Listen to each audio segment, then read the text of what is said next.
Well, my friends, it's time for another video. Thank you very much for putting up with me through the last one, and my apologies for all the errors and all the waffle, but there was a lot of information in there, and thank you very much for going through it. Now, I also got some very nice feedback, so I'm not entirely disappointed, but there's a lot to do. Right, I thought it might be useful, however, if I continue to do these, just to let you have all the information about the rollout of the vaccine in our community, because there is an awful lot of information, and I appreciate that watching me read from my notes isn't the most exciting video ever, but I'm trying to make them useful rather than to win any prizes. You can see here I am in Westminster today because I've been voting on various things. So, like last week's video, I will speak in detail and at as local a level as possible about how things are going here. It is an update at a particular point in time. So just so you know, I'm recording this at 1941, so 7:40 on Wednesday, the 20th of January in the evening. Things are changing quickly. So I know that some of this information will be out of date, possibly by the time you watch it. I hope it isn't. Please do look for updates on my website, which I will keep as up to date as possible, and every time I hear something I'll stick it on there, and you'll see there's a special COVID vaccine section. I know there's some frustration about the lack of information in certain places, but I will share everything I can. Now, the national picture. Well, that still remains good, and internationally it's even better. The government are doing a fantastic job. And for anybody who's in any doubt, please just look at the comparators. The UK, okay, we're not number one. Israel is number one, and there are one or two other countries that are doing better. But frankly, on an international, European comparison, we are doing phenomenally well. And there's a few people to thank for that. Not least, the Prime Minister has done a fantastic job. The Health Secretary has done a fantastic job. Elizabeth Bingham has done a fantastic job to get the vaccine. So there are people to thank. There are also the most important people to thank, of course, which is the NHS staff and teams who are doing the vaccines. And I'm going to come through as I go through different sites and say thank yous there as well. Now, there's no perfect way to handle a pandemic. So, we know that it didn't always go great from the beginning, and there's going to have to be an inquiry at the end. And we'll find out how to do things better. But let's be honest, Nadhim Zahawi is the vaccine minister, and others who've been doing the vaccine rollout have done a fantastic job. And it's one of the great successes. Now, there are 3 sites in our community that are administering vaccines. I hope you know about them by now, but just in case you don't, patients at the Tunbridge GP surgeries, that's Hadlow, Woodlands, including East Peckham, and Hildenborough, are all going to the Tonbridge Baptist Church on Darrant Avenue in Tunbridge. And by the way, a very, very big thank you to the Tunbridge Baptist Church. They have been phenomenal, absolutely phenomenal in making space and being accommodating. Patients of West Malling Group Practice, including Leybourne and Kings Hill, are using the Avicenna Medical Centre in Leybourne, and as well as Wateringbury Surgery and other practices in Larkfield, Snodland and Burham. And the third is the Sevenoaks Medical Centre for patients in Borough Green and Edenbridge surgeries, as well as the other GPs in Sevenoaks, Otford and Westerham. Now, I'm going to start with Tunbridge for no other reason that it's the first on the list of what I was drawing up earlier. Vaccination started last week, and the operation of the Baptist Church is fantastic. I've had the most wonderful feedback about the kindness of the staff, the efficiency, and the general care with which people have been treated. So an enormous thank you to all the teams who are there. And I must say that it took longer to start, as I mentioned in my last video, because being a churchman meant it needed to set up completely in order to do the administration, and crucially the store of Pfizer at -70, which many of you will know about by now, meant that it was a bit more problematic, but it's been well worth the wait, and I've nothing but praise for the team running it. They've been completely fantastic. Later this week, we are meeting virtually, of course, to review this operation, and I'll be passing back feedback to them. I have to say, it has been so supportive. There was sadly an issue with the delivery that didn't turn up, and that's caused some appointments to be cancelled. I'll come on to how vaccine is being delivered later, because this is actually a national problem which has affected Tunbridge a little bit, but we are not alone. It's also affected Tunbridge Wells today and many other areas across Kent and across the country. The results of this were that many care homes in Tunbridge went without vaccination, as well as cancelled appointments for some at the Baptist Church too. So this has caused a great number of problems for many, and I'm grateful to those who've been in touch with me. And it shows that we need to ensure that when PCNs, primary care networks, are promised a delivery, it must happen. That is the frustrating thing about this for me. I have contacted NHS England to ask about a specific explanation about what caused this issue and if Tunbridge can be prioritised for future deliveries as a result. Quite understandably, they are pretty busy, so I'm not going to push it and cause them too many difficulties, but we do need to make sure this is done properly. Now, as Tunbridge receives more deliveries, they will continue to work their way down the government priority list, starting with the over 80s, as many of you will know now, and care homes, which we're getting to, before moving on to the over 70s and clinically extremely vulnerable people. If you have not been called, please do be patient. You haven't been forgotten, I promise you that, and they will get to you. And I'll update my website after the meeting later this week too, because this is a very busy time. Please do not call your GP surgery. The receptionists are extremely busy trying to get those who have got appointments, making sure that they're chased up, making sure they turn up, making sure that we're all running smoothly. Now, in Malling Primary Care Network, the situation is more advanced than in Tonbridge. Indeed, I'm very pleased that in a meeting with Tracy Crouch, who many of you will know is my neighbouring MP, and myself on Monday, they confirmed that most over 80s here are now vaccinated. If you are over 80, registered with either Wateringbury Surgery, Thornhills or West Malling Group Practice, and have not been vaccinated, then please be in touch with me. Over 4,000 doses have already been used here for those residents in this category. And that's good news. And at Leybourne, they have capacity to do 500 vaccinations per day, which is a phenomenal number. I must say, I'm so impressed. We're now in a position where we await more vaccines, and the GPs will get on with those next on the list, over 75s, then over 70s, and then extremely vulnerable people, clinically extremely vulnerable people. The setup at Leybourne is working really, really well. There's plenty of parking available. An enormous thank you to the publican next door, who's been very, very good in letting us use his parking if needed. Marquee, where those who are receiving the Pfizer vaccine, can rest for the required 15 minutes. And the 70 and 58 buses which run straight past it. Now, Malling Rotary, I love the Rotarians. They do such an amazing job in our community. And so do the Lions, by the way. I'm not picking sides, and so does Round Table. Malling Rotary have done a fine job in allowing the site to operate by providing marshals as well. So a huge thank you to everybody there doing the logistics. Sevenoaks is trickier logistically, I've got to be honest. I have spoken about this in the previous update and using Sevenoaks Medical Centre, but some of this has also been resolved. Car Park 4 of Sevenoaks Station is the place to head, and the marshals, who have been out in the most awful weather of recent days and have braved it all, will show you where to park. You will wait and then be directed to the surgery. If you can't walk that far, then there is an option for someone to drop you off and pick you up close to the surgery.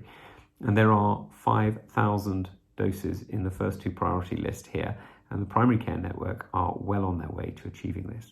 What's been really welcome is 99% of appointments are being honoured. The fact it's going so well that I'm delighted, in fact, it's going so well that I'm delighted that Sevenoaks PCN was an area used to trial the movement of the Oxford or AstraZeneca vaccine, which is fantastic. This is the vaccine that doesn't have to be stored at -70, as you'll remember. And last weekend, both Edenbridge and Borough Green surgeries were part of this trial, where the vaccine was administered at the GP practices rather than in Sevenoaks. This isn't without risk, though. Once the vaccine has left Sevenoaks, its destination site, it can't return there from its end user site, the GP surgery, because of the way it's transported and the storage within the vial. Now, I know there were a handful of appointments cancelled in Borough Green because of it, but on the whole, it worked extremely well, and I'll be pushing for this to become a permanent model in Sevenoaks because of the transport issues involved in getting to various sites, particularly to Edenbridge, which many of you will know is a fantastic, beautiful market town, but the links to Sevenoaks aren't great. Indeed, I've asked that Sevenoaks PCN receive the Oxford AstraZeneca vaccine for this very reason. Now, I know that Sevenoaks were due a further delivery tomorrow, so appointments are being made, and they too should have finished with the over 80s very, very soon. That is the state for each of our current vaccination sites. However, as mentioned in my last update, the next stage of this process is for the introduction of mass vaccination sites across the country. Some have already opened elsewhere, although not in Kent yet. There will be around 8 in Kent, and one of the first will be in West Kent. These will help vaccinate us all as soon as they are built and more vaccines are produced and supplied. The fact we don't have any open yet isn't a worry. As I've mentioned, our GPs don't all have supply for every day of the week themselves yet, so we don't need the 8 extra sites until our GPs are operating at their own capacity, which will be very soon, I hope. There is also no evidence to suggest that those sites with mass vaccination centres get priority for the vaccine at the moment. I have to say the minister involved, Nadine Zahawi, has been doing a fantastic job, and I'm sure will keep us informed. However, we must plan now, and I am speaking to Kent and Medway Clinical Commissioning Group and Kent Community Health NHS Foundation Trust, there you go, there's 2 big mouthfuls, about this, because both of these organisations help manage and deliver healthcare across our county and are responsible for these mass vaccination sites. Now, the reason I'm doing this is because, in my view, it's essential that Tunbridge Town has one. Not only did Tunbridge's vaccine rollout start later, for very good reasons, as I've already mentioned, but it did start later than elsewhere, and it doesn't have a testing site in town because, as you know, there's one in the Hop Farm, one in Tunbridge Wells. But also, for a mass vaccination site, the clue is in the name. We need a large space, and there are some really good options here in town that would fit the criteria. And I am saying as much to our health bosses to try and make sure that we get the right use. Now, I know that many of these sites, and I know that these sites have been all put forward by Tonbridge and Malling Borough Council, and I must pay tribute to Nicholas Heslop and Julie Bealby, and in fact everybody on the council who's done a fantastic job in making the case for Tunbridge Town Centre. One theme that keeps running through everything I've already mentioned is, of course, the supply of vaccines. It's stopped care homes being vaccinated in Tunbridge so far. That's coming. It's preventing Malling from vaccinating over 70s so far. That is coming. And it means that we're a way off the vaccination sites opening yet. Now, this is a real issue. But as I say, I have spoken with the Minister for Vaccine Deployment, Nadine Zahawi, and NHS England about it. And the truth is, in some ways, we are a victim of our own success. Almost everywhere in the country, our GP networks are set up to deliver the vaccines now. Our hospitals have been doing this for frontline health and social care staff as well. And the challenge now is for the scientists at Pfizer and AstraZeneca to deliver the vaccines even faster to the NHS. Now, I'm slightly cautious to be critical. They've turned around a vaccine from 0 to 100 in less than a year, which is record time. So let's not be too critical, but let's still also push for a bit better. So we know this will happen soon. And as each day passes, more and more vaccines are becoming available. However, for the moment, we have to wait. The government has placed orders for tens of millions of each kind of vaccine. I believe the Moderna vaccine has now been approved, so they will come when they are completed. Now, it is just a case of being patient and allowing the scientists who manufacture the vaccines in record time to keep them coming. And at this point, I just wanted to say a word about how the supply chain works, because a few people have asked whether they can choose whether they get Pfizer or AstraZeneca. Sadly, no. The Pfizer vaccine must be kept at -70 degrees, and our sites have 3.5 days to use all the doses, or the pizza boxes as they're known. I think they've got 975 doses in a pizza box. The Oxford AstraZeneca box doesn't have to be kept that cold or used so quickly, but it is vital. But once a vial, forgive me, their equivalent of a pizza box, which is it's a bottle rather than a packet, once it's opened, it does have a time frame on it. As NHS England rely on how many vaccines the companies produce each day, they cannot pass down the information chain on which vaccine to which distribution site until, sadly, very, very few days before. So different sites will get different vaccines. Of course, the number produced by Pfizer and AstraZeneca is dependent on their production facilities and the labs that are equipped to produce each vaccine. Each site receives notification of when deliveries are due around a week in advance, and then 2 days beforehand this is confirmed.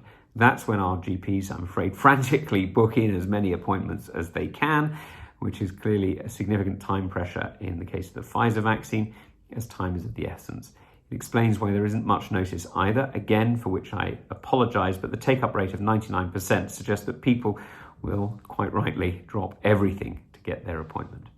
As more vaccines are deployed and distributed, the process is becoming quicker and, of course, slicker. The next stage of the process is to increase supply so that all our sites can work as often as possible. As mentioned, this will happen as Pfizer and AstraZeneca work towards it. Then, when they've reached capacity, the mass vaccination hubs will come in and vaccinate everyone else as quickly as possible. Of course, as experienced in Tonbridge at the weekend, there are occasionally areas of misinformation and deliveries which which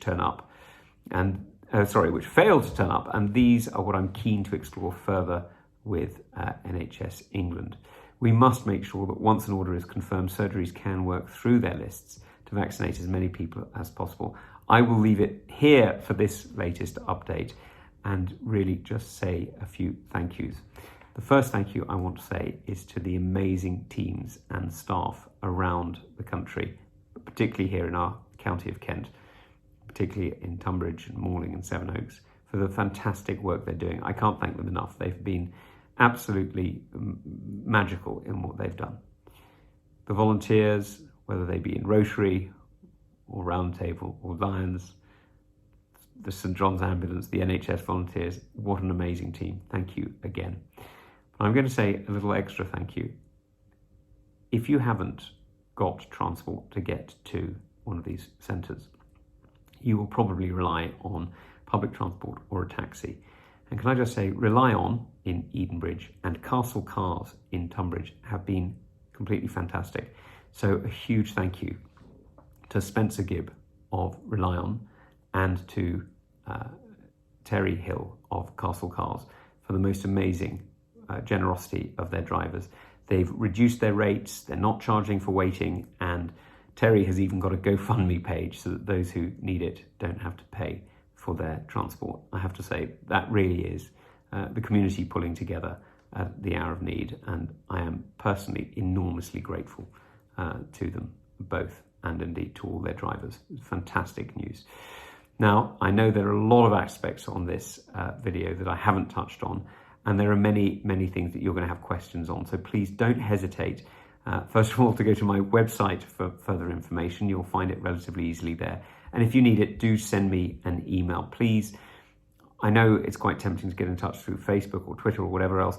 It's impossible to deal with casework on that. It's really, really hard to know, not to miss stuff, and then people quite understandably feel cross that you haven't answered. It just doesn't work. Please drop me an email, send me a letter. Now, thank you to everybody as well for staying at home, for social distancing and staying safe, because we're beginning to see the rate of transmission fall in Kent. And that is so important, because that is what allows our key workers to get around, do what needs to be done, and be as safe as possible. Now, this has been a hugely difficult time for everyone, but to our volunteers, our vaccinators, admin staff, GPs, to the police, to taxi drivers, to transport workers, supermarket workers, teachers, and so many more. Please, if I haven't included you in that, thanks. It's not that I've forgotten you. It's that the list is so long, and I have enormous gratitude to so many people. This has been an inspiring moment for me to be able to see a community pull together and make a real difference. So to everybody, thank you very, very much. Stay safe, and I'll update you again as soon as possible. Check out my website.